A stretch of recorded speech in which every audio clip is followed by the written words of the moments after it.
აღმოსავლეთ პარტნიორობის სამიტის პარკლებში ვილნიუსში დისკუსია გაიმართა, რომელშიც პარტნიორობის წევრი ქვეყნების საგარეო საქმეთა მინისტრები და ექსპერტები მონაწილეობდნენ.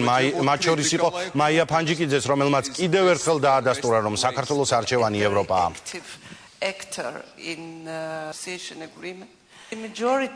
საქართველოს მოსახლეობის უმრავლესობა მხარს უჭერს ევროპულ იდეას. 80%-ზე მეტმა მისცა ხმა პროდასავლურ პარტიებს, ქართულ ოცნებას და ნაციონალურ მოძრაობას. მნიშვნელოვან შედეგს ვერ მიაღწიეს პრორუსულმა და სხვა ძალებმა. ჩვენ ველით ასოცირების შეთანხმების გაფორმებას მომავალ წელს, ველით რომ შეიძლება გარკვეული ქვეყნების მხრიდან ზეწოლა გაიზარდოს და მომდევნო 1 წელი ადვილი არ იქნება. ველით ასევე რომ საქართველოს პროგრესი ადეკვატურად აისახება დეკლარაციაში, რომელსაც ხვალ სამიტის შემდეგ მივიღებთ. კერძოდ კი პროგრესს ვიზების ლიბერალიზაციის სამოქმედო გეგმასთან დაკავშირებით. ასევე მნიშვნელოვანია ჩვენთვის ხელშეკრულების 59 მუხლი, რადგან ამით საქართველოსთვის ევროპული გზა იხსნება, რაც არის ქართველი ხალხის არჩევანი.